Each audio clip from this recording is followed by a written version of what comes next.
WBNE. Hello and welcome to episode 70, all about Fellowship of the Ring Extended Edition, being the 70th part of That's What I'm Tolkien About.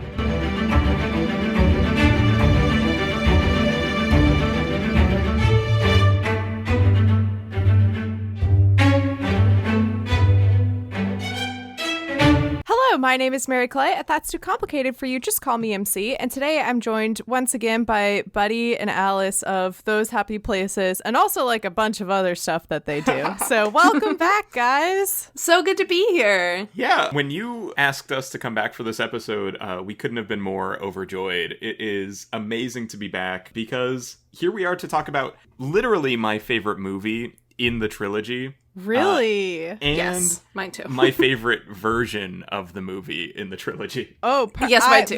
Listeners, I planned this exactly. Yeah. Exactly what I planned for. That's really awesome to hear, because I know for a lot of people, Fellowship of the Ring is their least favorite, and some people don't like the extended editions or, whatever. So I'm glad that I hit both of those, two birds with one stone kind of a situation, I guess. No. This movie has everything that I could possibly ever want in a movie, and it is in my top 5 favorite films ever made ever. Just Fellowship. I mean, the whole trilogy is number 1 probably. I think it's a perfect movie, personally. Yeah, I guess there is no trilogy of movies as consistently made as the Lord of the Rings trilogy, in my opinion. Not that I've ever seen anyways. I'm sure I've already asked you guys to tell me a bit about how you got into Lord of the Rings. Can you talk a bit about what are your memories of watching the movies for the first time? Did you go see it in the theaters? Were you older when you watched them and you watched them at home? What was that like when you first watched the movies? Well, by the time I was ready to watch the movies, because I demanded to read the books first, and the books took me a really long time to get through. I was 11 when I picked up Fellowship. The movie was releasing in theaters when I started to read the books, and it took me so long to finish the books that Return of the King was in theaters by the time I finished. So I had to watch Fellowship and Two Towers on DVD at home, and then I got to see Return of the King in theaters. That was that was pretty epic, though. So special and so important. And that was the first time I can remember thinking, there's something missing now. I've dedicated so many years of my life to something so important and so grand and special, and now it's just there's no more of it. There's nothing more. And then, of course, I discovered the Silmarillion and everything and dove right back in. But yeah, the only one I saw in theaters was Return of the King. The other ones I had to rent from Blockbuster. Oh, classic. What about you, buddy? Yeah, I saw the movies in theaters as they were coming out, and I arrived to the books later. The only book that I read before seeing them as movies was The Hobbit. So I had a sense of Tolkien's writing style and what the world of Middle-earth was like. I knew what a hobbit was, yet these movies coming out became events. After all 3 films came out and those boxed DVD sets started to come out with the extended editions, they became the only way that I ever watched the movies. Same. Same. And so the extended editions have utterly stripped the theatrical cuts from my mind, which made studying for this episode a little difficult, actually. And what I noticed while watching it was I wasn't feeling the absence of the extended edition scenes. The theatrical cut is still perfectly serviceable. It just doesn't have some of those things that I guess my brain just started to fill in the blanks. Yeah, I would say that's kind of my general thoughts on watching the extended edition is that everything that was new to me, because I watched theatrical and then extended, because I figured it would be easier. I was it'll be easier for my brain to understand what was added than do the reverse of it. But even that was still really difficult. I'll talk in a second about like how I ended up watching these in order to like take notes and like cover it, which is maddening what I did. But my general thoughts are like, oh yeah, that was a cool scene, but I think it works perfectly fine without it, and therefore I understand why they cut it. There was only like one or two parts where I was like, oh, I genuinely wish they had kept this part in, and I think it would have made the movie better. And I think that's also kind of like generally what we'll be discussing when we talk about these scenes is like, did it hurt the theatrical edition by taking it out? Did it help it? What was the purpose of cutting it out? Was there something that another scene accomplished, which is why this was cut out? So those are the kinds of things that we'll get into in this episode. Oh yeah, okay. So the way that so it didn't occur to me in my like dumb brain. In my mind, I was like, oh, extended edition, that means there's 30 extra minutes of content. Oh, okay, that means that there's maybe like 5 to 7 extra scenes that were cut in full. It didn't occur to me that there would be like random one-liners in a full scene that was cut. So I had to like throw out the window this idea of like, oh, I'll just put on extended edition and I'll fast forward through the things I recognize. I know that sounds very painful to everyone listening. It's like, you fast forward through Fellowship. I've watched this a million times by now, okay? Don't come for me. Yeah, but it doesn't work like that, huh? Yeah. You can't do that. Yeah, it was difficult. So I first watched the whole thing, and then today, which is I had to text or had to message Buddy and Alice and was like, can we push it back half an hour? Because I have like woefully misinterpreted my time today, basically, and how I'm spending it. And I pulled up the theatrical edition on my laptop, and I had the extended edition on my TV, and I had them running at the same time. You maniac. Because there are certain scenes that I genuinely, during my first watch of extended edition, I was following along, which I should say, I'll be referencing this list a lot. It's from One Wiki to Rule Them All. The article title is The Lord of the Rings Extended Edition, and it lists all of the scenes that are either extended or added. And I was following along with this list, and it would be like, it says the prologue was extended, but I literally cannot tell the difference. And so I pulled them up side by side, and then eventually one of them would get out of sync, and I'm like, oh, that's where it was added or extended or whatever. Yes, I am insane. Thank you.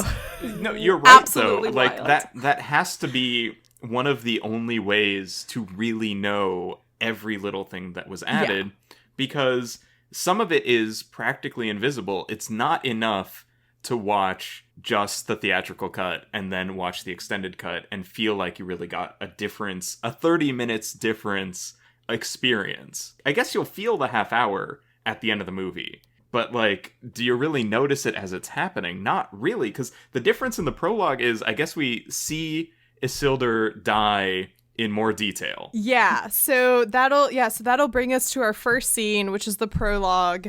And that's literally it, is there you see a little bit more of that battle sequence and you see him get shot. And that's all that it is. Dies like a punk. And I'm like, Ridiculous. what?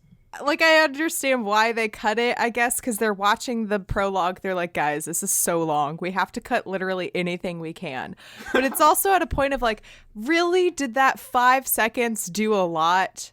And I guess it adds up over time, but like, I mean, one way or another, it doesn't matter. It is what it is. The first major change, though, is what is called Concerning Hobbits. Extended edition opens, so we do the prologue, great, fade to black, and then bring up, and then you get the title, The Fellowship of the Ring. And in the theatrical edition, it pulls up on Frodo, and he's reading, and then Gandalf comes in, and then we launch into, the story. Extended edition, it brings up on Bilbo, and he's writing The Hobbit, and he's like thinking about where to start, and he goes into narration about what the hobbits are like. And it's so cute.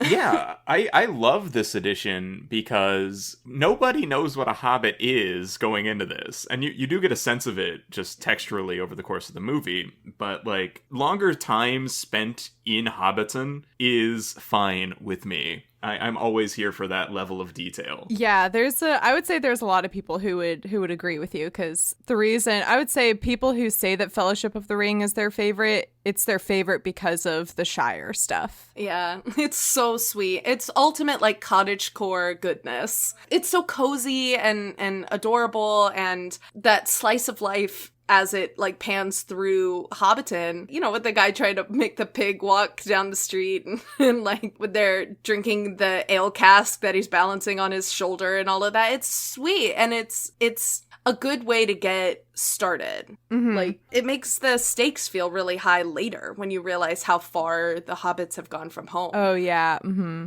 So I would have to disagree with that. So as much as I love, like, I enjoyed it, and I was like, oh, this is fun. We get more of the hobbits. This is a lot more stuff from the books that we get to learn about. I really like how they opened up in the theatrical edition instead, because when you open up on Bilbo doing this narration and he's writing The Hobbit, it feels like it's going to be his story, but it's not. And so I like how in the theatrical edition, it just opens up on Frodo reading a book because it's his story. And we're here, you know, to follow what his adventure is, because Bilbo's journey is over. He's done, and now it's Frodo's turn. And I also think that you don't necessarily need to know the things that you learn about the hobbits in this scene, because you pick those things up along the way throughout the rest of the movie. And you're kind of able to piece together who the hobbits are and like what they're like. And it's more of there's actually a scene later at the Green Dragon that I really liked, because it was more of a show. So Bilbo doing this narration for Concerning Hobbits is a tell rather than show moment. And then when they're at the what words am I saying? At the Green Dragon, it's more of a show rather than tell situation, which they, you know, theoretically say is better, whatever. I would say that I love the Green Dragon, and I would like to drink there. I've already been there. Can't you tell? I've had a couple ales already. Clearly. A counter argument that I might give is that I love the connection to the literary here, though, right? Like, this is an adaptation or an adaptation of a book that everybody said could not be adapted into the film format. So that connection to the story being ongoing and written by the characters in the story, I think is neat. And there's other connections in this and other movies to characters writing things as they happen and chronicling stories, right? Like, There and Back Again is a book that we'll eventually see. Yeah, it kind of feels like Tolkien's talking to us through the screen a little bit. Mm-hmm. Like, this is Tolkien and this is what's important to him. The tradition, the storytelling tradition. But I took notes too. It's probably too long. There's probably too much. Yeah. And I think that's also ultimately another reason why they cut this scene and went with what they did for the theatrical version, is because you have 8 minutes of the prologue being narrated by Galadriel, and then it's like, oh no, we're going to have another 5 minutes or whatever of Bilbo narrating. More exposition.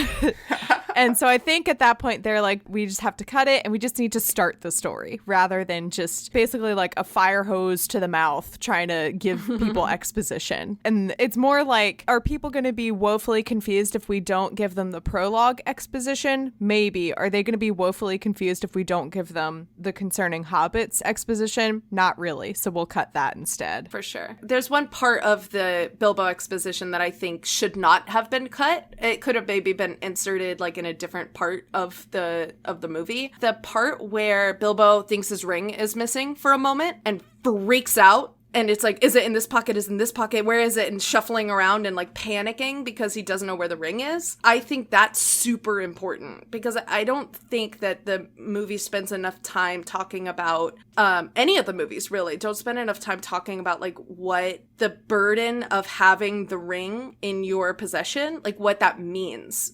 For a lot of the movie, people make fun of Frodo a lot for like, oh, it's so heavy. It's such a burden, you know, and you know, because of course it it is. It's this horrible, heavy burden, but you don't really see, I think, without, you get like a little bit when Bilbo's like, it's my precious, you know, but it kind of comes out of nowhere without the scene where he can't find it and he finds it in his pocket. When he's like so concerned that it's missing because he's obsessed with it. See, that's really interesting you bring that up, because that was a point I wrote down as being like, we don't need this moment, because to me, I was able to gather that information from scenes later on where there's a lot of back and forth where he's like, oh yeah, I left the ring for Bilbo on the mantelpiece. And Gandalf is like, no, you didn't. Yeah. And then he, you know, is like, why shouldn't I use the ring? And he's like, Gandalf, you want to take it for yourself. I'm not going to let you do that. And he has them, you see him kind of look like Gollum when he starts like rubbing it and it's calling it my precious. And you see that concern flash across Gandalf's face later on when he's with Frodo and Rivendell, and he goes scary Bilbo. Yeah, exactly. I think those are moments where I was able to like pick up all of that without this scene. Yeah, I guess I just want more, because I'm so tired of people trashing Frodo all the time because of, oh, it's a burden.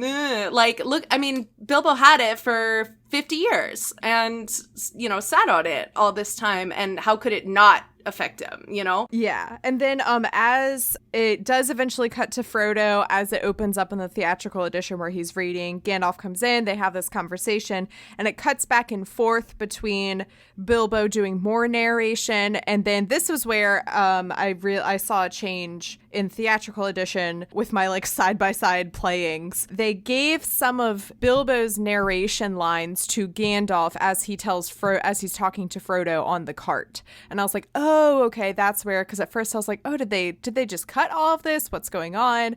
So they gave some of that stuff to Gandalf. I guess Ian McKellen came in later in the process and did a voiceover, because you don't actually see him saying it, because it's like a wide shot as they're moving through the Shire. And Gandalf goes to Bilbo's, and then there's this scene is called Very Old Friends, and there's like a tiny addition, which this is something I wish they had kept in.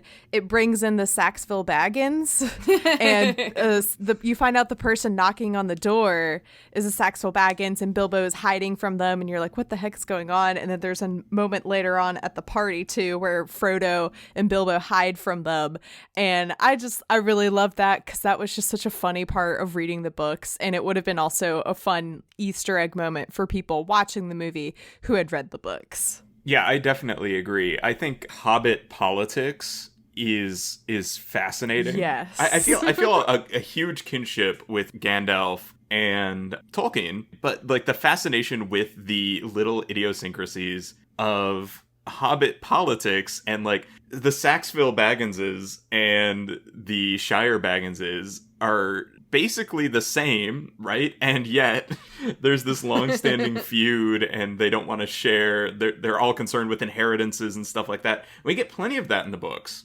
Maybe too much. Oh, it's so good. No, it's never. No. That was like one of the only things in the very beginning of the book, when it's like kind of dragging on and there's just so much exposition. That was like the parts that I really enjoyed reading, when Frodo is assigned to giving out Bilbo's will, and you find out Bilbo's will is throwing so much shade at all of the Saxville Baggins. Yeah, so I guess in general with this, like, the Shire concerning hobbits stuff, it is nice to have that, or at least for me, it is nice to have that extra stuff from the books and get that additional background information about the hobbits. But for me, there's a lot of stuff that I'm able to infer throughout the rest of the movie that makes this stuff not needed. And then I also think it does flow a lot better without constantly cutting back and forth between oh my god, so many names. What are their names? Frodo and Gandalf. Frodo and Gandalf talking on the cart, and people setting up the party in the Shire, and then you have to cut back to Bilbo and he's doing something, and then you cut back to Frodo and Gandalf, but there's still Bilbo narration. So I think in general it still it flows really nicely, and it moves the story along in the theatrical edition without this stuff. It's definitely cleaner, but I wouldn't trade it away. That's why I understand that. Yeah. Yeah, part of what I love about the extended editions is that they got crunchier. They're not as easy to watch, and I don't know. That's like an acquired. Maybe it's Stockholm syndrome. Maybe it's like, well, this is all we've ever had, and it's good, right? But I don't know. I feel like that extra detail, that slowness, is so appreciated because Lord of the Rings, especially Fellowship of the Ring, became my like rainy day movie, and that's what I love about these other little details. It's just like it just makes the thing take longer, and that's fine. Yeah, from like a filmmaker's perspective, the extended editions are nightmares. They're so long. They're so long, and it adds pacing in places where you don't need it, and you take away the momentum from scenes that do. I'm not going to claim that the Fellowship Extended Edition is could have won more Oscars or been a better, quote unquote, better film. But for me, it's a better experience. You turn it into, like, it's raining right now where I am. And same. The idea of curling up to watch this long, rambly story being laid out in front of me sounds so nice and comforting. It could be Stockholm Syndrome. Yeah, no, that sounds pretty on par. I've been getting like a lot of weird, sometimes passive-aggressive comments about the fact that I covered the theatrical editions at all, because this is a very intense point of discussion that I've found for the Lord of the Rings fandom. It's very like jarring to me because by and large, the Lord of the Rings fandom is more wholesome and kind than any other fandom I've experienced. And pretty much everyone is like, oh yeah, like you have your own opinions. I have my own opinions. You want Aragorn to be with Eowyn. I want him to be with Arwen, whatever. But when it comes to the movies, literally everyone's like, extended edition or just don't watch it. Don't waste your time. And I'm like, you know what? Like, I need to understand, what were the producers, what were the directors presenting to those first audiences in 2001 and 2002 and 2003. It is also more helpful to cover the extended editions, having this knowledge of what the theatrical editions are like. Absolutely. I don't know. Basically, listeners, back off. I'm doing the extended editions finally, so just stop giving me crap. MC is a completionist. That's the nature of this project. It is all about getting everything understood. Yeah. So I have the like box set of the extended editions that my dad doing such a dad thing to do, where back in the day, 20 years ago in the 2000s, he would just like buy DVDs if it was on sale. He'd be like, I got all of the Harry Potter movies on DVD. Walmart had a sale. And we were all like, great. We didn't need that, but okay, thanks. And that's what he did with Lord of the Rings. They got the regular, theatrical editions on DVD. And it's so funny when you look at it because it says like widescreen. Yep. Which was a thing, children, that movies used to not have.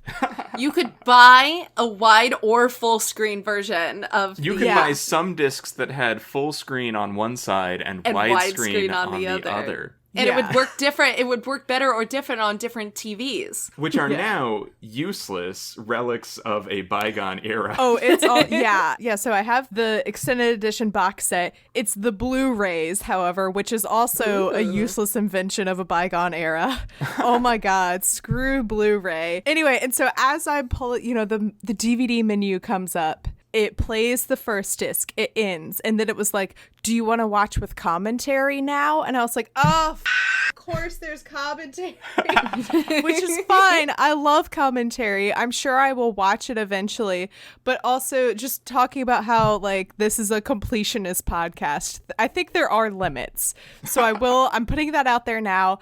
There are like 2 extra DVD sets for each of the movies for extended edition. Yes, the appendices. Yeah, the appendices. I'm not going to be covering the appendices on the podcast. I can respect that decision, but some fans will tell you that the appendices are what make the movies as special as they are. I know. And like, I'm sure I'll watch them in my own time. You have to. Don't skip them. They're so delightful. But maybe you don't need a big podcast about them. Yeah, exactly. Maybe down the road, I will do episodes that use information taken from the appendices, but I'm not just going to do a special episode about the appendices or about the commentary versions. And I'm not going to do like, oh, commentary for theatrical version versus commentary for extended edition.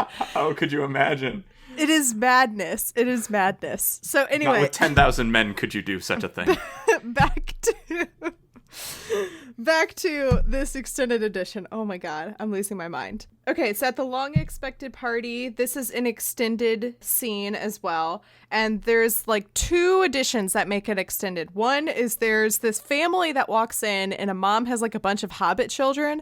And Bilbo goes, oh, are those all yours? And she's like, yeah. And he goes, oh, well, you have been productive. And I was like, what a weird line. Okay. Wow. Okay, Bilbo. All right. That was interesting. What an interesting addition. And then, as I mentioned earlier, they see that Saxville Baggins and Bilbo pulls Frodo aside to hide. I really do like this moment. It's so sweet. Because it is kind of it's the only thing basically of Bilbo talking to Frodo before he leaves, which is what he told Gandalf he would do, by the way. Gandalf was like, are you going to tell Frodo before all of this? And he's like, yeah. And then in theatrical edition world, he doesn't at all. And he just disappears and Frodo comes back and it's like, oh, I guess he left. So this is kind of, Bilbo's way of saying goodbye without really Frodo knowing exactly what's going on. I think he even says, like, have you had a couple ales already or whatever? And he's like, no. I mean, yeah, but... yeah. He's like, well, I mean, yes, but that's not why I'm telling you this. But it is a really sweet moment. But again, I get why they cut it, because if they cut the earlier Saxville Baggins stuff, they had to cut this because that wouldn't have made any sense without, like, the earlier context. So again, I understand it. Yeah, so the next scene is at the Dreen Gragan, whatever I said earlier.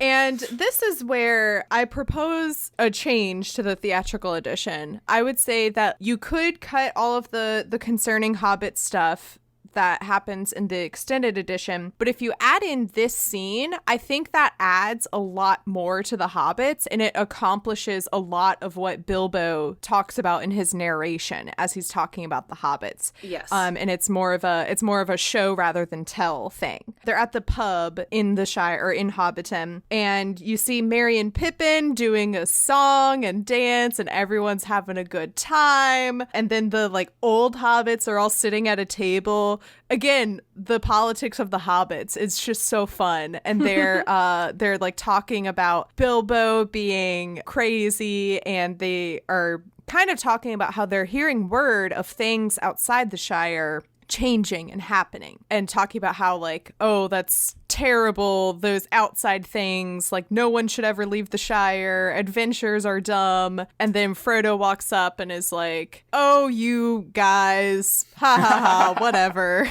And then that's essentially the scene. Oh, actually, and then as they're all leaving the pub, some of the men are flirting with Rosie. And Sam doesn't like that at all. Yeah, and Sam was like, watch who you're sweet talking to, or something like that. And Frodo says, oh, don't worry, Sam. Rosie knows an idiot when she sees one.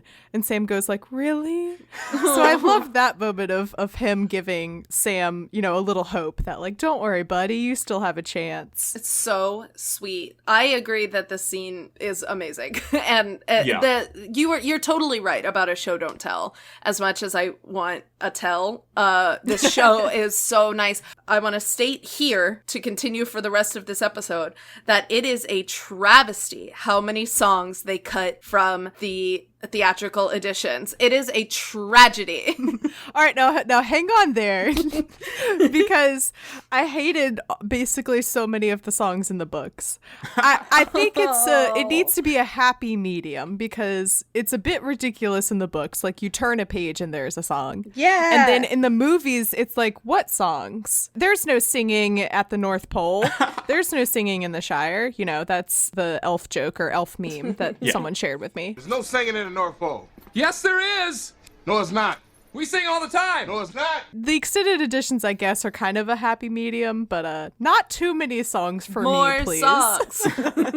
And the problem with reading songs is they're tuneless, right? You're just reading lyrics, and it's not easy to enjoy or fun to listen to or meaningfully entertaining in a way other than reading them. And I feel like, especially in the Green Dragon, we get this just amazing snippet of who Merry and Pippin are, what hobbits do when they're having fun and relaxing. Yeah, like you said, like a greater idea of the culture. I feel like this introduces Merry, Pippin, Sam, and Frodo as a group of 4 friends that could do stuff together, and it establishes just so much so efficiently. Yeah, I agree. Again, I understand, I'm going to say it 5 billion times. I understand why they cut it, because it is a good chunk of time and you don't necessarily need it. Like, the rest of the movie makes complete sense without it, and you kind of keep the flow of the movie going when you don't have this scene. But yeah, it's really great. So this, I would say this is like the first time where I'm like, I think the movie would have been better with this scene. Yes, I agree. So the next scene that is of worth to talk about it's called The Passing of the Elves.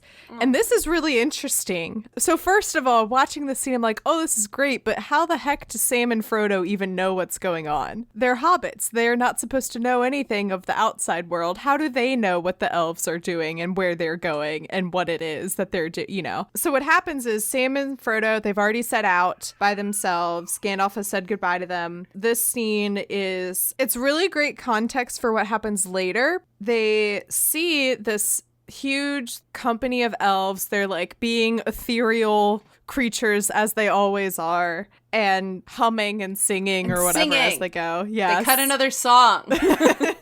Sam is like, oh, what's that? And Frodo says, oh, it's the elves. They're going to the Grey Havens. They're leaving this world. This is great context and also foreshadowing for things that happened in Return of the King. And I think it would have paid off really well had they kept this. Because Frodo even he says, I don't know why, but it makes me sad. Aww. And I'm like, ooh, you're going to feel that times a billion in 5 years from now, Frodo. Yeah, it's so sweet. And it's really nice because later when they're in Rivendell and Frodo's like, Sam, I thought you wanted to see elves.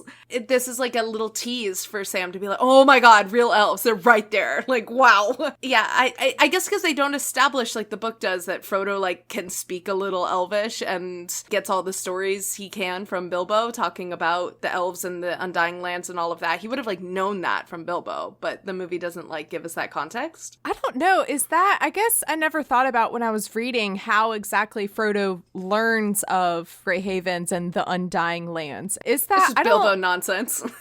I never got the impression that he learned all of that from Bilbo, or that it wasn't until much later that maybe Gandalf told him about it or something. Because I think Bilbo's kind of notorious for having like crazy guests over. They mention it in the books that like every once in a while a dwarf will come by and like visit, and he's got all those books and he just reads. I think Bilbo just knows more than the average hobbit, and that was part of what made Bilbo and Frodo such bosom buddies in the first place, is that like nobody really understands them except for each other, right? And I think part of why Bilbo adopts Frodo and like takes him on, this kid Frodo he's smart and he's curious and he wants to know the stories. And Frodo says it in Rivendell, like, I used to imagine that I was off on an adventure with you on one of your adventures. Mm-hmm. Oh, and then also in this scene, there's like I don't know what was the purpose of it, but there's a whole sequence of Sam being like, I can't fall asleep, Frodo.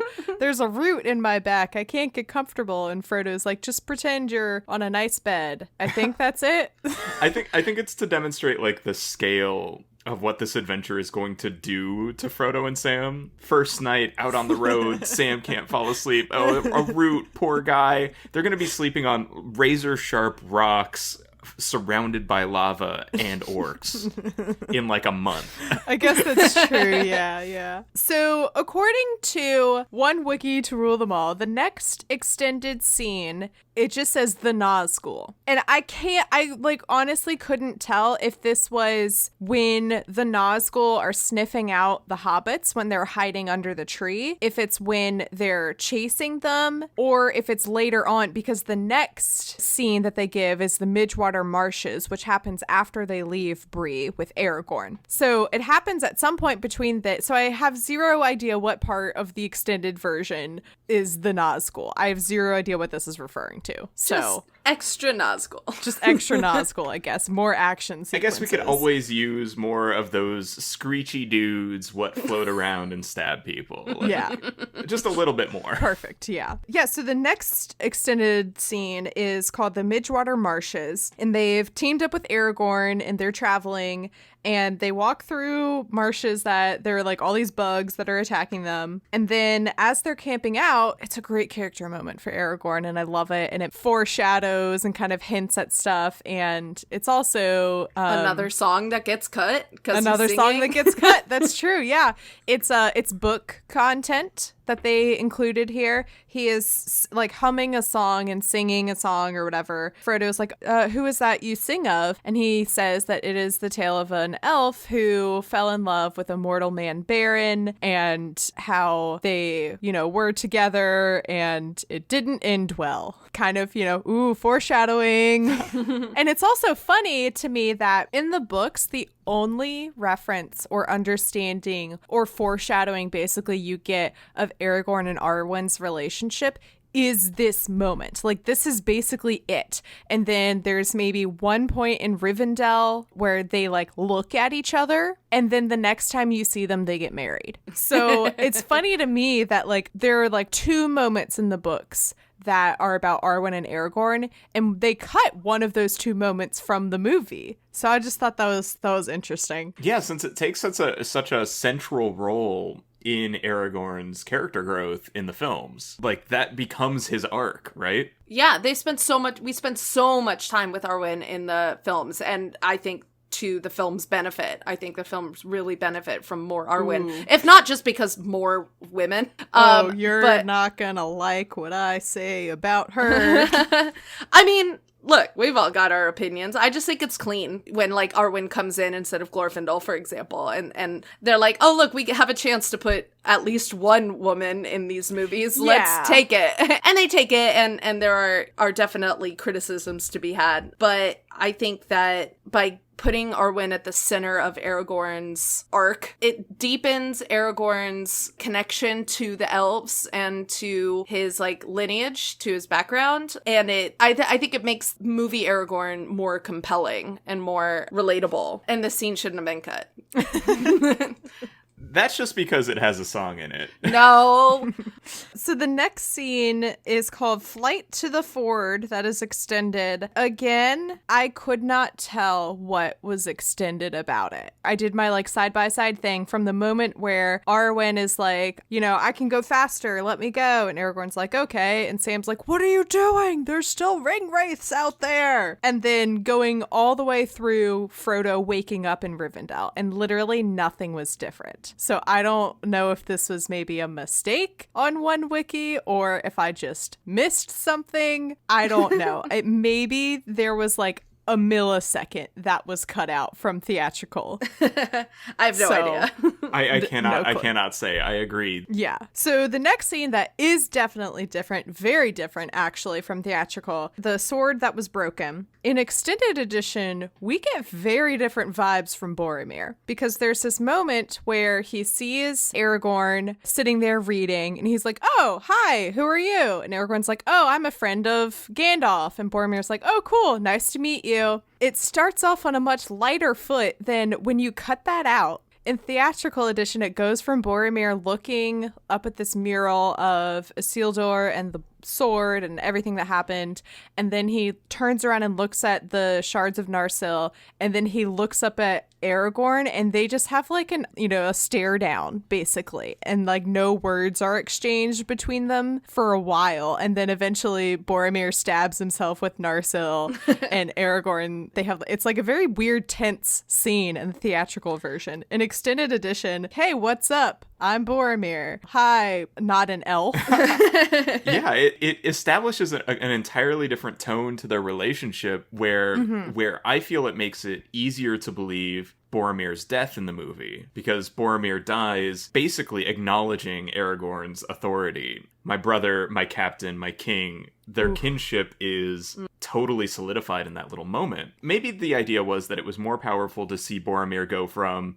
I know who you are, and it makes me jealous, even though you're not saying anything about it. And that makes me even more mad. That's like the vibe I get off of Boromir. But he doesn't know sees who Aragorn. he is. He Yeah, doesn't not know, until but he later. like feels it. He's But like, no, 'cause I'm worthy he of has to be- this. No, because You're he has not to be worthy, I'm told worthy. in the Council of Elrond. Yeah, and he like insults him, and Legolas does that is no mere ranger. That's That is Aragorn, son of Arathorn. How about that, Legolas? He's like, Yeah. this is Aragorn? Hell no. Like, that This ain't is your it. king. Gondor has no king. Gondor Gondor needs no needs king. Which is why it's extremely powerful that his last words are "my king," because he's finally, acknowledging that. It's cool, guys. Just rip my heart out of my chest. So yeah, I have a lot of weird feelings about. I don't know if I'm gonna explain this correctly. This is how it makes sense in my brain, because they cut this scene of them having this like somewhat friendly whatever introduction. They were also able to cut basically the rest of the Boromir Aragorn scenes that happen in extended edition. Yes. Because in theatrical world, if you open up and you have this weird tense moment between Aragorn and Boromir, you don't need any more of the other weird tense moments between Boromir and Aragorn that happen in the extended editions. Right. There's the scene in Lothlorien where Aragorn has to tell Boromir, like, I'm not going anywhere near your city. Well, that's later on, actually. That's when they're on They're the with Great the Lorien River. boats.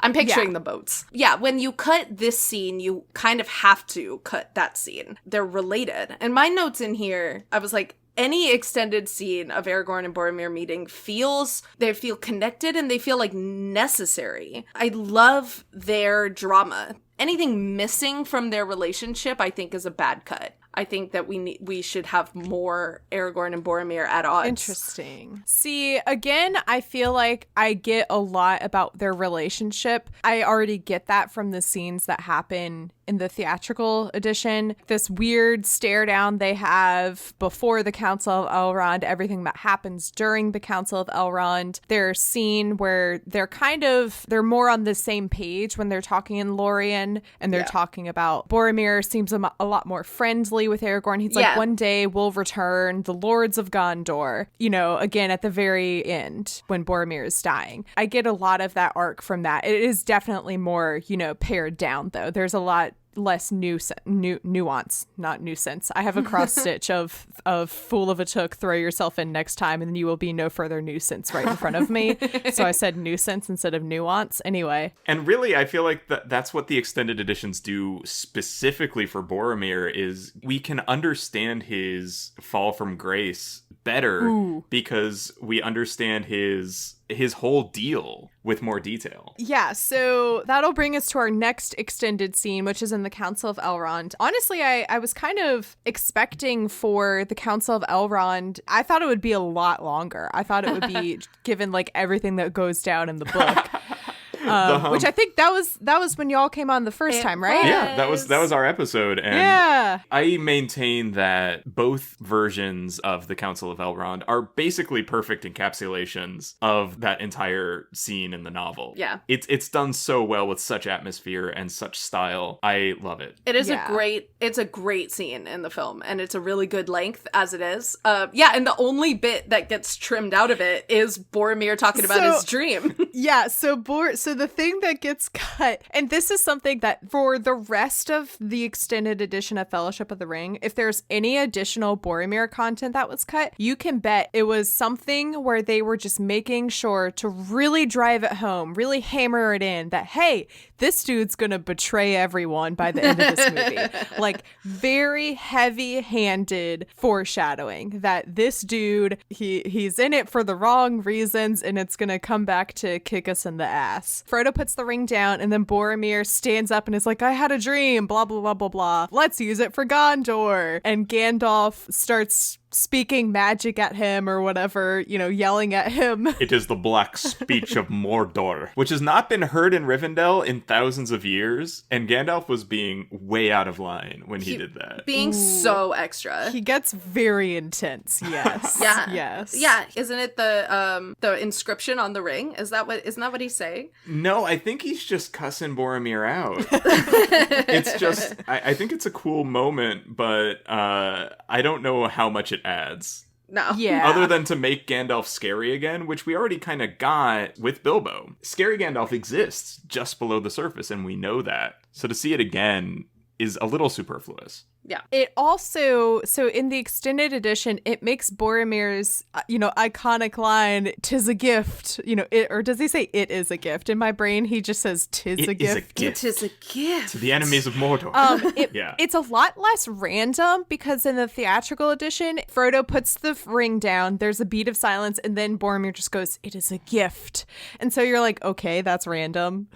All right. But in extended edition, it's a response basically to, I think, something that Gimli says. So it's a lot less random. So when you have that cut, no wonder it was made into a meme because it's just like really jarring it out of place. And then the rest of the Council of Elrond is normal, which I thought something else would pop up, but it didn't. So the next scene is an added scene. I don't know how to say it. Gilraen, something. It's Aragorn's mom. I've only ever read it. I've never heard it said aloud. Gilraen.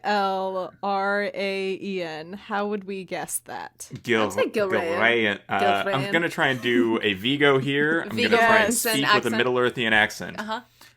Gilraen. Yeah, that's good. No, that's too much of a tongue roll. It's But a little too Gimli, but that's right. but we get it.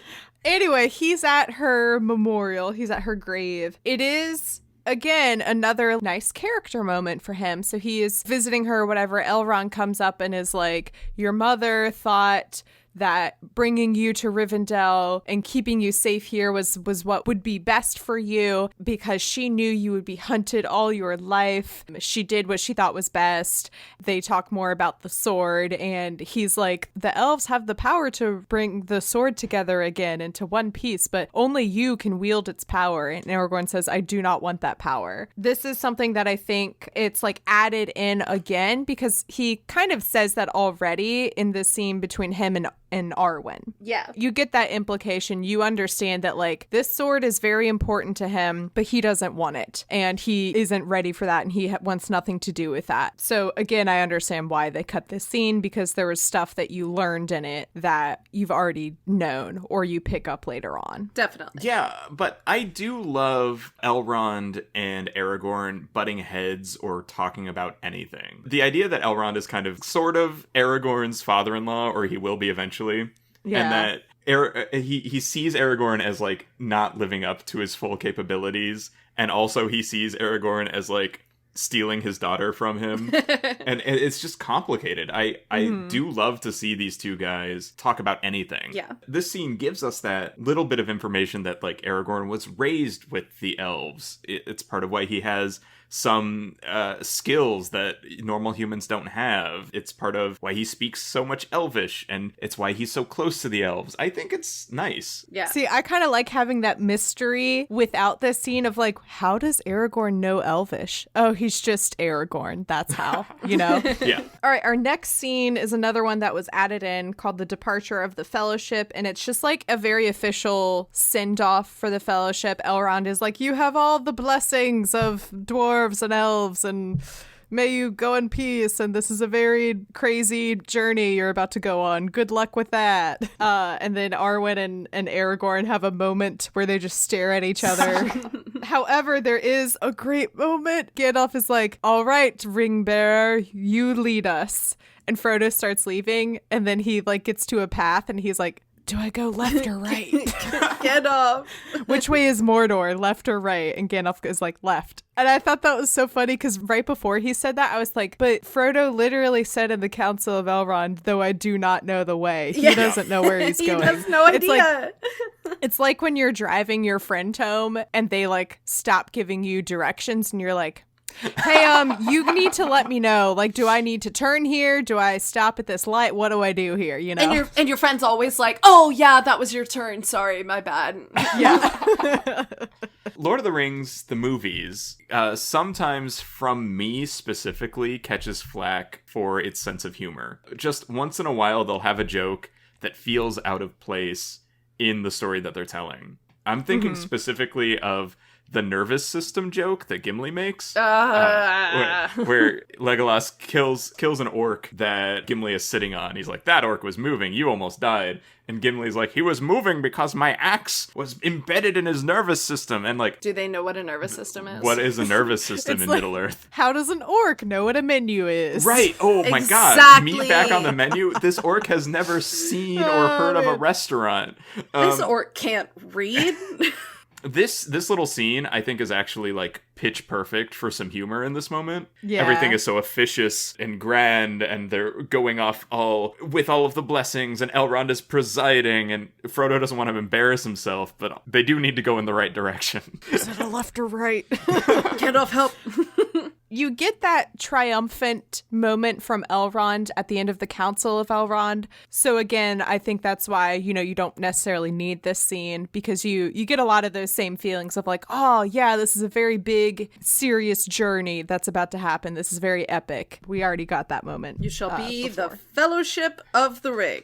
It was already perfect. He got to say the thing. So the next one that's extended is called The Ring Goes South. And literally the only thing that is extended about it is that when Boromir and Merry and Pippin are fighting, Aragorn stands up and is like, all right, you two, and goes to pull them off of Boromir. And then Merry and Pippin attack Aragorn and he gets his ass kicked by two hobbits. By two hobbits who could have just ended it all right there. Yeah, and that's all that's extended in that scene, but I love it. Yeah, that scene is my it's one of my favorite Boromir moments, because you see where Boromir has spent a lot of his life being like a big brother, right? Like there's that side of him comes out when he's teaching the hobbits how to fight and defend themselves, because it's like necessary and protective and playful. He also does the thing where anyone who has an older sibling will know. He does it where, like, he accidentally hurts one of them, and he's like, oh no, I'm so sorry. Like, don't tell mom, don't tell mom. You can hit in me. comes the revenge. Gets a good kick in the shin for it.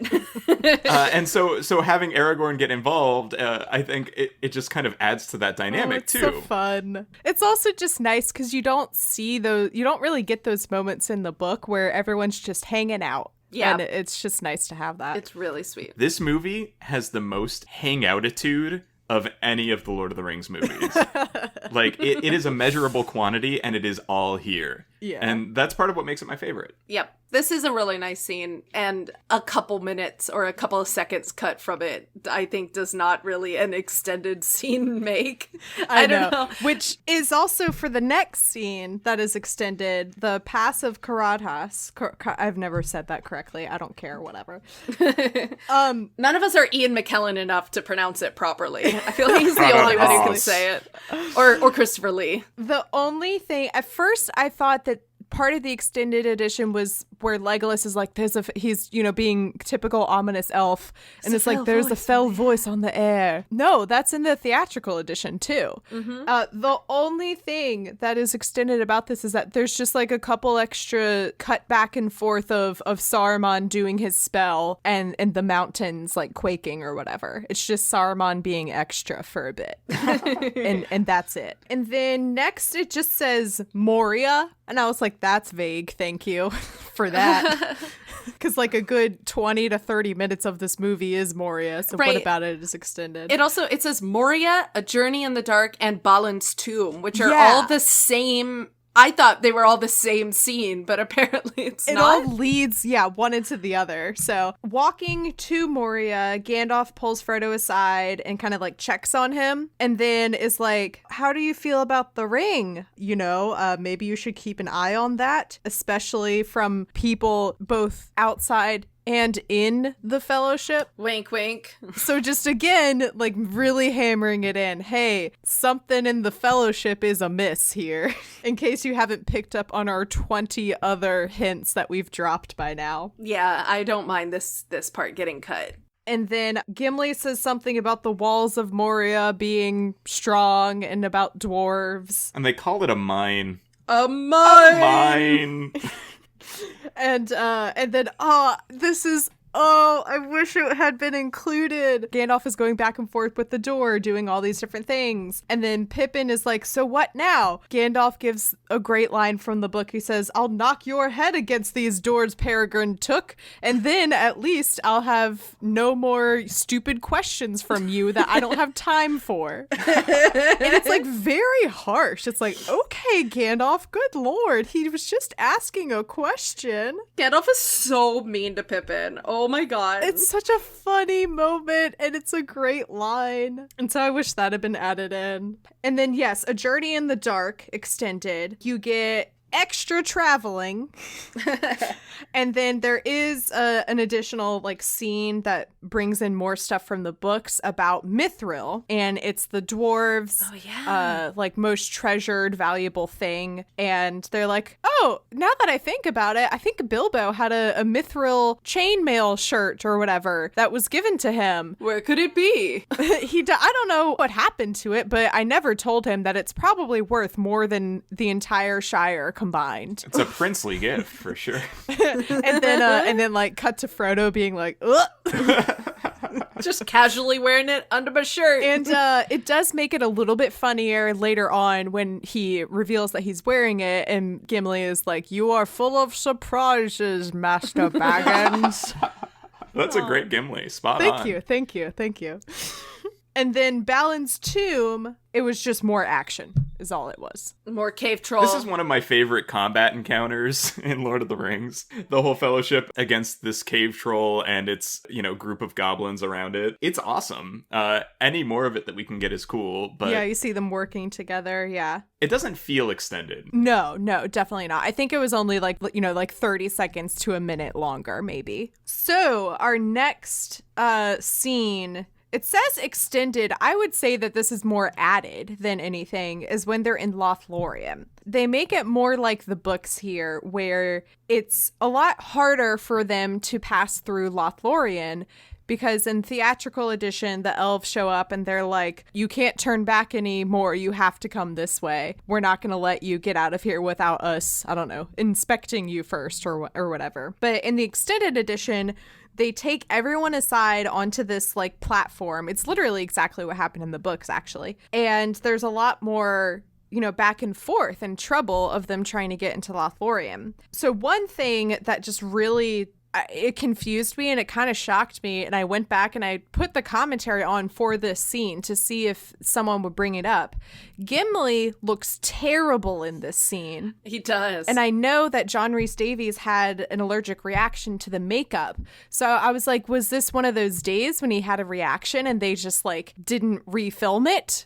He looks really weird. Was that just me? No, he totally does. And I think that's exactly it. I think it was just a no helmet, I can't deal with this hair and makeup right now kind of thing. Because, yeah, he had a horrible series of reactions to various products and prosthetics. And yeah, he looked really bad without the helmet too. That's like the hair's plastered to his head and his ears are sticking he's got out. Helmet hair, Yeah, he looks, it's not a good look for him at all. And I totally see why they cut that. There is a part of this scene, my note here is I would watch a whole movie in Lorien if it meant that we got to hang out with handsome Haldir.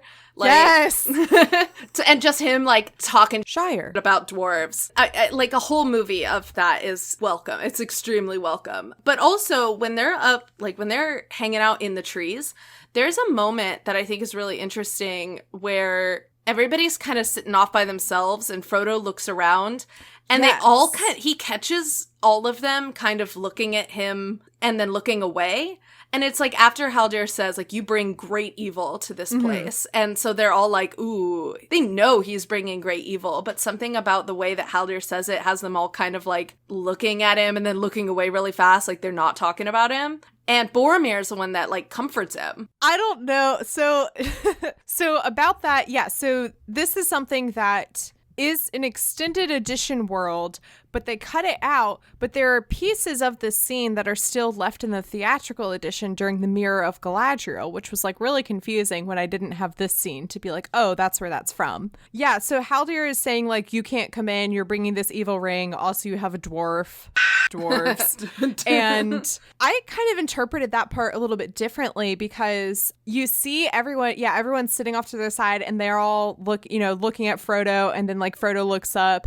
And I kind of interpret it as like they're not looking at him like, oh, you're bringing in this evil thing. They're just kind of, they're just sitting around. They're looking around. Their eyes go wherever they go. Legolas, like, oh, makes contact with Frodo, does the classic like white people half smile thing, and then looks away. But I think in Frodo's mind, because he has the ring and that burden on him, he reads it as, oh my God, they're all staring at me and they're all like blaming me and they all hate me. And they're like turning away from me because they don't want to be with me anymore. And I think when you take the ring out of the situation, it's just like, no, they're just sitting around. And it's the effect of the ring that's made Frodo feel negatively and think that everyone hates him. I think that's totally accurate. Except for why is Sam off by himself? Like, it doesn't make sense to me that Sam wouldn't be like, hi, Mr. Frodo, like, let's hang out. We're in a tree with the elves, Mr. Frodo. I'm assuming a lot of time has passed since it's dark now, so maybe, I don't know, maybe they're out of stuff to talk about right now. I guess. So, yeah, I don't know. I don't know. Yeah, I would like that. Like I said before, more, of the ring's effects on people in general would be really welcome. I think the movie's also doing a little bit of anybody could be the betrayer, which has always felt really needless. Like, we know it's Boromir. know it's Boromir. And everything else in the movie is pointing towards it's gonna be Boromir. Yeah. Like I mentioned, I turned the commentary on just for this section of the movie, and I think it was Peter Jackson who was speaking. I haven't like gotten to a point where I like recognize their voices yet. And he was saying that they cut so much of the elf stuff because it reached a point in the movie, you just had this climactic scene kind of with Gandalf and Moria, and now it's like, okay, can we start ending that we're on hour 2? Can we start reaching towards an ending point for this movie? And so they ended up having to cut a lot of the elf stuff because it was really messing with the pacing. When they go to the elves in the books, they're there for several chapters. Things kind of slow down a lot, and that can't really happen in the movie. And like I totally get that, and I do agree that like when you keep all of this elf stuff in, it does cut down on the pacing a lot, and it kind of starts dragging at some points. But at the same time, there are certain things that I feel like in the theatrical edition, especially in this part of the movie, it almost feels rushed without these things, because I could just tell that so much had been cut and it felt like things were missing to me. So I wonder like how I would have felt if these things that they say like, oh, we cut them for pacing issues. I wonder if that actually would have helped if they had kept those in originally. Yeah, we get an outside Karas, another thing I haven't ever pronounced. Karas Galathon. Yeah. You get an outside look of Lothlorien. You get a much more extended walkthrough of Lothlorien as they're like approaching Galadriel and Celeborn. Then later on, an additional scene is when the elves are singing this lament for Gandalf, and Sam stands up and is like, I bet they're not singing of his fireworks, and then gives a little passage, and then everyone's kind of like, that was weird, and then he just like sits down. So cute. It's so Sam is so overcome by grief that he just has to speak some poetry. I love it. It's so like, sweet. He tries so hard. Yeah. And it's awful. And then he like doesn't get a reaction out of anyone. And it's like, okay, I'll go to bed now. Okay. And then the next scene that says it's extended is the Mirror of Galadriel. Again, another moment where I was like, I don't get what was extended, except for, I think it's literally 2 lines.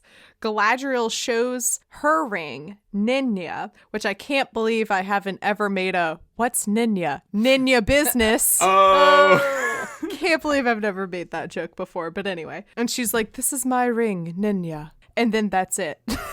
Yeah, no speaking of her actual abilities or powers granted by the ring, or why being a ring bearer is a heavy burden. Just, I have a ring too. Yeah, and the only reason you need to know that is for Return of the King, so that you know she can get on the ship. And well, I guess she's an elf, so she could do that anyway. But and then the next scene that is extended is very extended, is the farewell to Lorien. So it starts off with them boarding the boats, and Legolas pulls out a pack of lambus and takes a tiny bite, and he's like, lambus bread, enough to fill your stomach for hours with a single bite.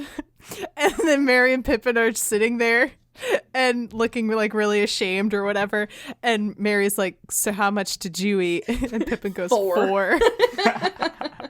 So good. I loved it. Oh my god. Lembas bread. That is so funny. But I think that's another example of like what Buddy was saying about the humor of the films. Like outright jokes like that don't happen often, and so when they do happen, it's a little jarring. I don't know. It wasn't really that much for me because it's Merry and Pippin, and like that's precious. their purpose. You know. I do think this one lands more than some of Gimli's later. I feel like Gimli becomes an unfair punching bag later in the movie. Yeah. Hard agree. He has a couple of those moments that are kind of like, okay, that's weird. I don't know why. It's like not cool. Why would you do Gimli like that? But this is in character for Merry and Pippin, and they're hobbits, so they eat, like, that's just what they do, right? It works. Oh, and then they are all cloaked with their elf cloaks, and you get that context that is very important for a certain scene with a rock in 2 towers. Yep.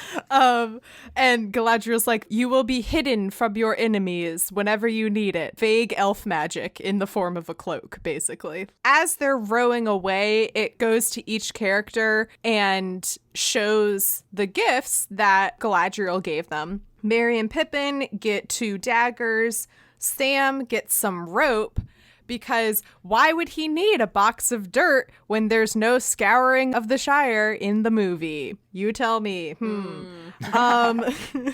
Legolas gets a bow. Aragorn gets a sword that I don't know what the significance of it was, because I don't remember what he gets in the books, but I think they give him like a it looks like a pirate sword. Yeah, isn't it a knife? Is it like a dagger of some kind? I don't even remember. I think it's bigger than a dagger, though. So I don't know what this, it looked like when he pulled it out of the sheath, there was some like elfish inscribed on it. And I was like, I don't know what the significance of this is, because he's supposed to have Anduril with him right now, because that's what happens in the books. He's already supposed to have it with him. But then you don't get that big reveal of it in Return of the King. Whatever. This scene with the gift giving, I think, it's really nice, but it is really long. Yeah, and then Frodo gets this is the only part that was kept in for the theatrical version. He gets the Light of Arendelle. Mm-hmm. Our most sacred star. Mm-hmm.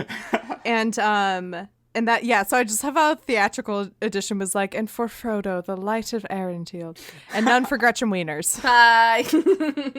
So this is, I will say, I think this is the one part of the elf stuff that I think would have been better if they had kept it in, because this is where, when they're leaving, because let me see if I remember this. So I think you have the Mirror of Galadriel, and then it cuts to Saruman doing orc stuff, and then it cuts back to them leaving Lothlorien. It's very sudden, it feels to me, or it felt to me at least. That was most where I was like, I feel like something was missing there that they just rushed through and glossed over so that they could keep, get things going again. Even though, yes, it is a long scene, it adds a little bit of closure for, I think that's what it is that they're all of a sudden just like, there's like no goodbye for the elves. It's just like they're just on to something else. They just like didn't really address that. I think like re-equipping our heroes at this point is like a nice button on this segment of the adventure. It does risk, and I think this might have been why they cut it, because like you were saying, we're getting towards the end of the movie. Yeah. This feels like they're gearing up for more adventures. And you want to see these cool items get used. Like, it's all this magic loot, right? But each of the items provides a little character moment, gives us that closure, and kind of makes everything up through Lothlorien, especially all of the trials and tribulations in Moria, feel more rewarding, literally. And one thing I don't think we talk about enough is Gimli in this scene. Gimli in this Right. scene is so important. Yeah, so first when it's like cutting back and forth between each of the characters and there's like a little flashback showing their moment with Galadriel, he's just like, thank you so much for not killing me. And actually, you're pretty cool and you're also beautiful and I love you now. And Galadriel's like, can I give you something? And Gimli's like, well, I mean, it's really silly. No, it's too stupid to ask. And then it cuts away and you're like, what did he ask for? Okay. And then it comes back to Legolas and Gimli talking or whatever.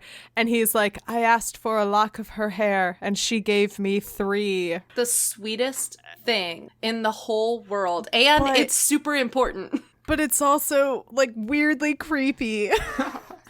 Well, I think the whole thing leading up to meeting Galadriel is, you know, there's a witch in these woods and she's evil and don't look at her or she'll bewitch you. And then Gimli comes around on that, right? Like, Yeah. he is utterly smitten and bewitched.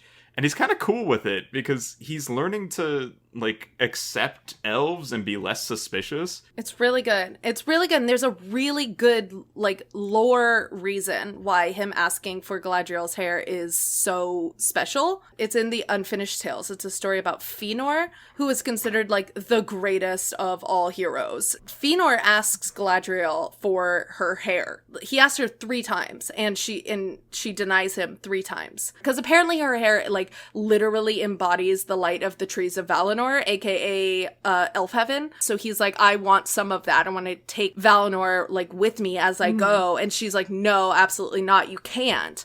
So when Gimli asks, she can sense that he has the heart of a hero. He is worthy of this gift. And so it's like a deep, deep Tolkien cut that is just, it feels good to know that, and to know that Gimli is that good of a person. It also adds to my headcanon that part of the elves' magic is keeping their hair in such a luxurious state that no matter what, it just looks like they're always in a Pantene commercial. It's true. It's absolutely, it's worked into it.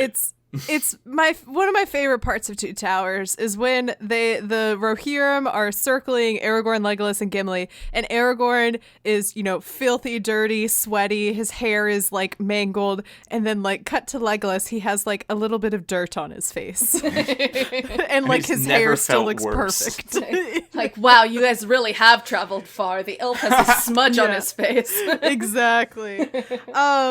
So the next scene, it's called The Great River, and then the scene following that is the breaking of the Fellowship. And I'm not sure, like, which part, I'm not sure, because as far as I could tell, the breaking of the Fellowship, there was nothing that was extended. And I was trying to find, like, what part of the movie the breaking of the Fellowship referred to. And I was like, is it about this scene that happens beforehand? I don't know. So The Great River, there's this scene where they stop for the night to rest, and Boromir and Aragorn are sitting off to the side, and you see a bit of Gollum, and he's like swimming on a log. And Aragorn says that he's like, oh, I thought we had lost him in Lorien, but it looks like he's following us. That sucks. So I guess, you know, just like another reminder of like, hey, here's Gollum. Don't forget about him. Frodo and Sam have a conversation, and this, you know, the purpose of this is to show this like increasing burden that the ring is having on Frodo, and also this, you know, idea that he has this very big decision to make that he was talking about with Galadriel. He knows what he has to do, which is he has to set out on his own. But he doesn't want to, and he's afraid to. He's like trying to distance himself, I guess, is what's happening here from everyone and Sam. Because Sam says like, oh, you need to sleep, you need to eat. And Frodo's like, you don't understand what I'm going through. And this also, and basically tells Sam, like, you can't help me. And to me, this explains why later on in the scene where they're like, hey, where's Frodo, the one person we're supposed to be guarding? Sam is like sitting off by himself, distance from the group. He's not paying attention. And I remember thinking like, that's so weird, because his whole shtick, like he has a whole freak out in the cornfield when Frodo, he like loses sight of him. And then at the end of the movie, obviously, because Gandalf told him to watch Frodo and to look after him. And so it seemed so weird to me that in this moment, Sam wasn't watching Frodo and Frodo disappeared. So I think this scene kind of explains that a little bit, that there's this growing distance between them because of the ring. Yeah. And then one more thing that happens in this scene is Aragorn and Boromir. Why is it now, like a year and a half into this, that I'm like, I don't know who any of these people are? I don't know what their names are. Aragorn and Boromir are having a conversation about the ring and what to do and where, because Boromir says, let's go to my city. Let's go to Minas Tirith. That will be the safest route. We can use it for Gondor and take down Sauron. That, I don't know, whatever. Aragorn hits him with a savage line. He says, I will not lead the ring within 100 leagues of your city. Oof. And that's just like the final, blow kind of between them. This was the point where I was wondering, like, oh, so is this what is called the breaking of the fellowship in the movie? I don't know. But anyway, yeah, this scene, I understand why it was cut, because I think you do get a lot of understanding of what happens in this scene through other things. But I think ultimately it came down to, they were like, this is getting long, guys. We gotta cut this out. I agree. I can't figure out either what extended part of the breaking of the fellowship exists. Yes. Because I think the breaking of the fellowship is a 20-minute process. Like the whole thing, yeah. as they are running from the orcs and That's fighting what I some was of them. Yeah. So confused about. Yeah. So the next scene, and I went through the whole thing of like, I was like, so is quote unquote the breaking of the fellowship, is that when they're standing around talking about where to go? And then Frodo disappears. I was like, nope, those were the exact same. Is it the scene where Boromir tries to take the ring from Frodo? Nope, that was the same. Is it the scene where Aragorn and Frodo talk and Aragorn's like, yes, you have to go off on your own? Nope, that wasn't it. So I don't know what it was.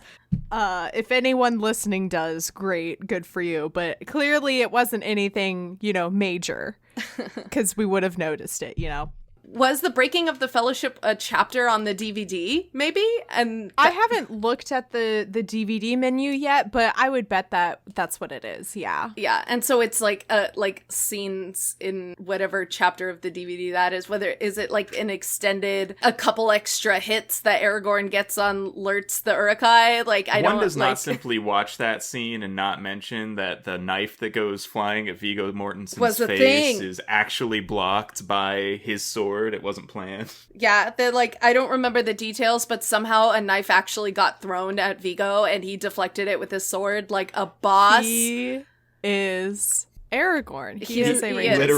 Literally method not acting. Allison, buddy, I've been doing a segment I call "Is Viggo Mortensen Actually a Ranger?" Yes. During the regular episodes on the movies, I just share a random fact about Viggo Mortensen that's like, he, actually used a real sword instead of a safer and lighter rubber sword, and he got his tooth chipped in a scene and just wanted Peter Jackson to glue it back on, but Peter Jackson was like, you have to go to the dentist. Kicked a helmet and broke a toe. Yes, of course, I will share that. Of course, the kick the helmet and broke the toe moment is, you must mention it when you see it. And I didn't have any trivia planned for this episode because it would probably, it would just be more of the same from the theatrical episodes.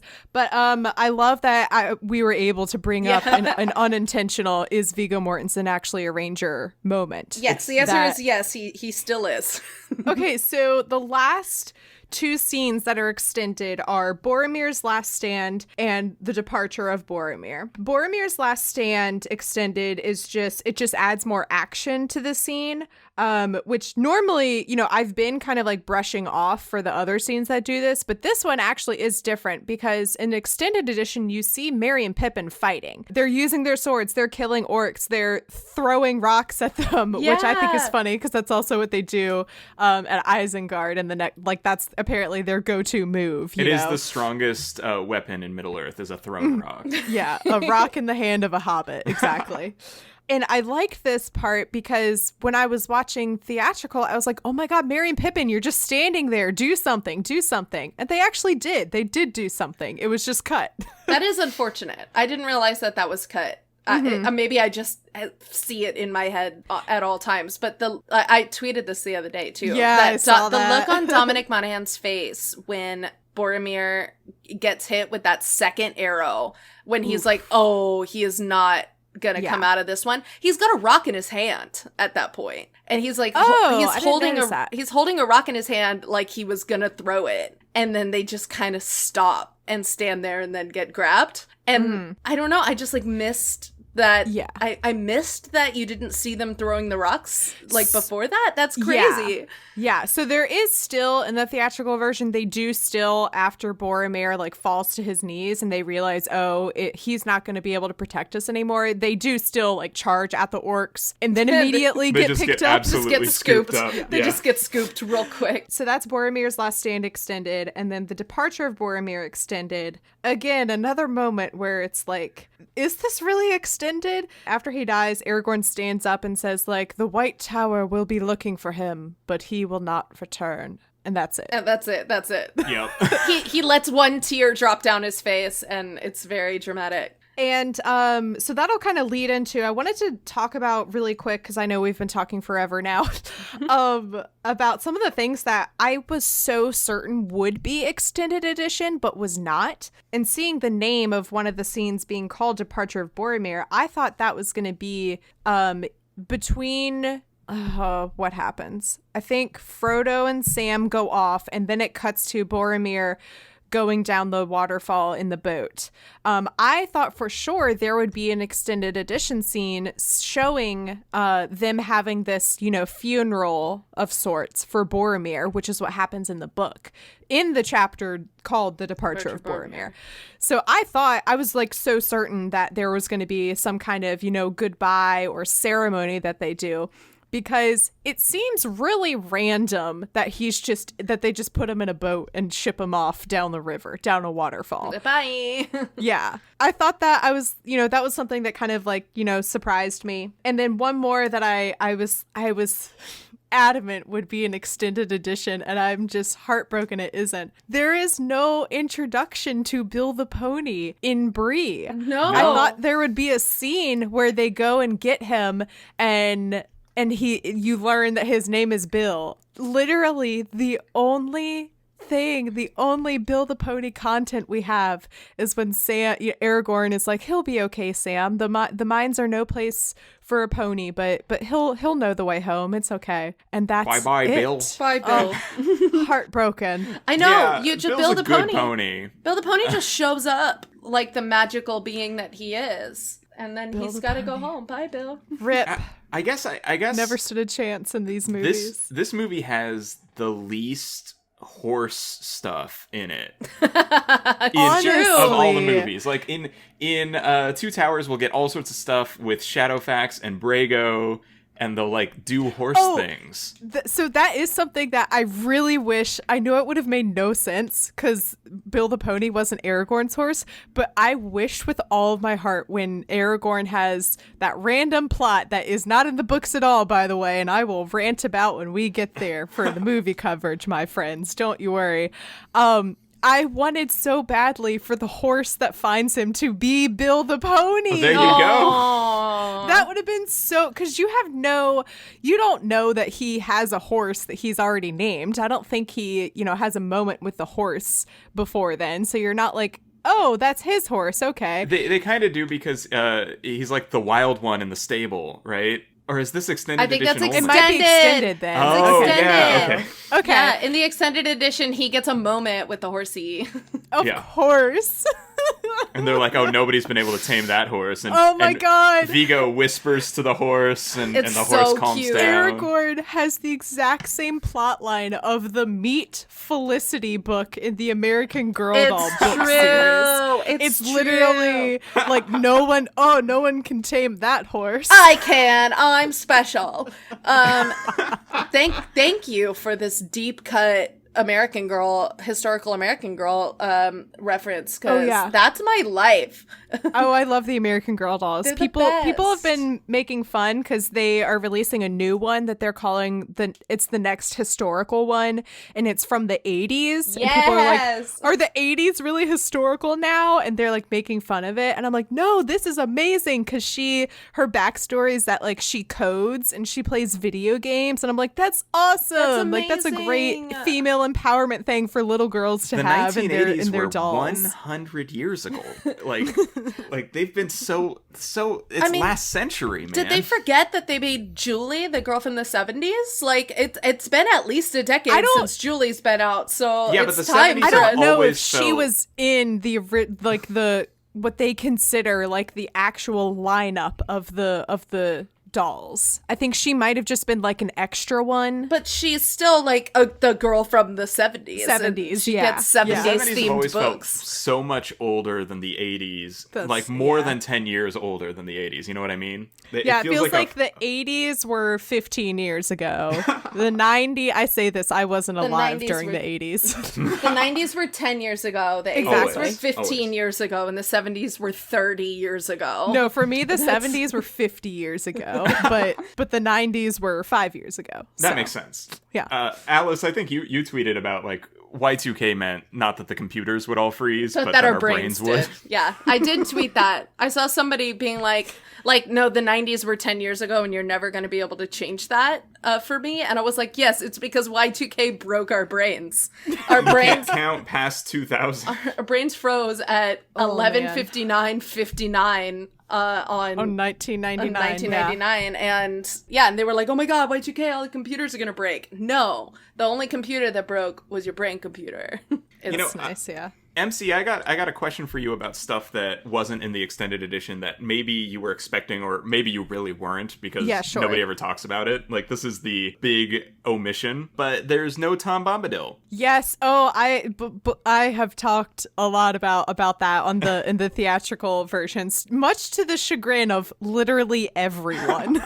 Literally everyone is like, we do not care. Yeah, we really don't, the movie watchers. No, we really don't. You're the only one I know that cares about Tom Bombadil. So to an extent, I don't actually care that much. It's gotten to a point where I just do it now for laughs, because like it's a running joke now with me and the podcast. So I mostly just do that just for fun and to like, pull everyone's legs. But there was a part of me, and I learned that they did have something planned for him where the hobbits were walking through the woods, and then they hear someone singing, and they like look around, and you see someone wearing a yellow hat like flashes in and out of the trees, and that's it. And I was like, and they apparently ran out of time and didn't film that. And I would have appreciated that so much. Like, even that would have made me so happy, because it's just a